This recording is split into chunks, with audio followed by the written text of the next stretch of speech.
obulamu buno bufaanana ng'eccupa eya gripu ku mulwadde etonnya ettondo limulimu bw'olaba erwawo kuba etonnya ttondo limulimu naye buli eritonnya teriddayo bw'ekyonebwamu ekyo tukigeraageranye ku bulamu buno tulabe ng'olowaakeesa olunaku lumulumu lwelukyanga zikuweddeko ennaku zo tukeesa lumulumu terudda omuwendo gw'ebiseera bwe gutyo ozannyira mu budde bw'ofunye kiba kitalo nnyo ekyo tukigeraageranye ku bulamu buno tulabe ng'olowaakeesa olunaku lumulumu lwelukyanga zikuweddeko ennaku zo tukeesa lumulumu terudda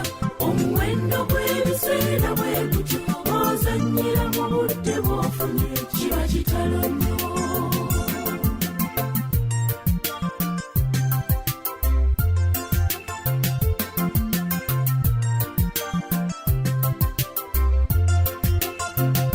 obulamu buno buwenyuka ng'essasi olw'obutamanya ne tusooba ne tufa nga bingi tetubikoze kityo yagenda essira kumwa yafa apangisa iri ntinda abantu be yabaleka mu kazigo nga buli mwaka ajuliza buddako ekyo tukigeraageranye ku bulamu buno tulabe ng'olowaakeesa olunaku lumulumu lwelukyanga zikuweddeko ennaku zo tukeesa lumulumu. First of all, we need to understand that some mental health problems are genetic. There are people who have organic brain disease, like they may have a brain tumor, and that can give them epilepsy or seizures. Some people have hereditary mental health problems, like schizophrenia or bipolar disorder. So those you can't change, but you can identify and treat. For some things like anxiety, I think as a community of Christians or even parents out there, you can reduce on the stress.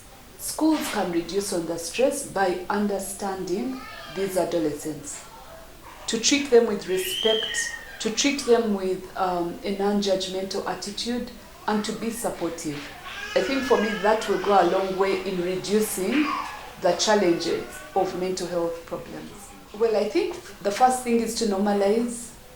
I recently saw a boy who had epilepsy and he had been overly stigmatized.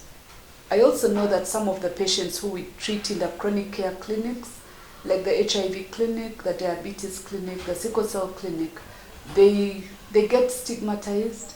I think that we all need to break that stigma. We need to treat our patients with love and support and care, but also the parents need to be counseled. Sometimes if you have a child with any disability, you can be stressed at home, but that doesn't mean it's the end of the world. If you need counseling, get the counseling. Some parents have children with autism, and that creates a lot of marital disharmony. It also creates a lot of stress among the family members. So a lot of times we've requested that we do family counseling and let the family know that they are not alone, that they can be supported and helped, and then seek care. Indeed, COVID-19 has caused a lot of unprecedented and uncertain times because of the fear, because of the fear of the unknown, but also a lot of people died during the COVID-19 pandemic. Loss of a parent, loss of a relative can cause sadness and depression. But the mere fact that we really didn't know a lot about COVID, there's a lot of misinformation that needs to be corrected. And that also caused anxiety. I know some children who said they won't go back to school because they thought that if they went to school, they would get COVID from there. If they went to school, they are leaving parents who are unwell. And some people are suffering from long COVID, which is a condition that results in many systemic problems. I know that some people with long COVID have lost their memory, they are suffering from liver disease, kidney disease, and that can cause financial loss in the family. And if there's financial loss, then there's going to be restrictions on certain things. Kids are not allowed to go out partying because the money is less.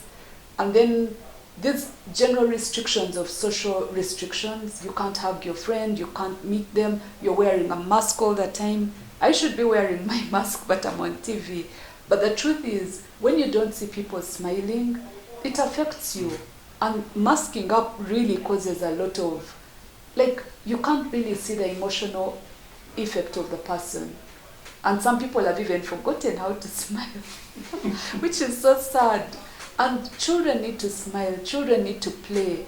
And when you restrict them from playing, meeting their friends, that can affect them differently. I've treated patients, especially children, who have developed recurrent abdominal pain. But when you get into the bottom of what is actually causing this recurrent abdominal pain, it's because they are lonely. They are sad, they are missing their friends. I think that church is one of the best places for people to get healing, but it's also important for the church to be aware that some things need medical attention. Spirituality is amazing, the fear of God is the beginning of wisdom, but the church needs to be smart and be aware that there's actual mental illness that needs to be treated with medication, with counseling. And the mere fact that you're, raising awareness is also a step in the right direction.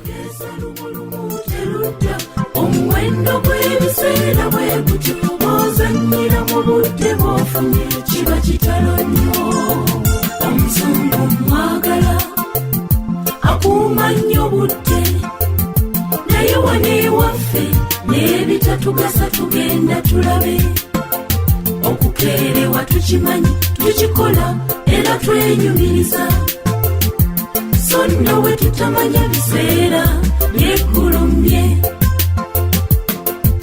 We tutamanya biseera by'eggulumbye.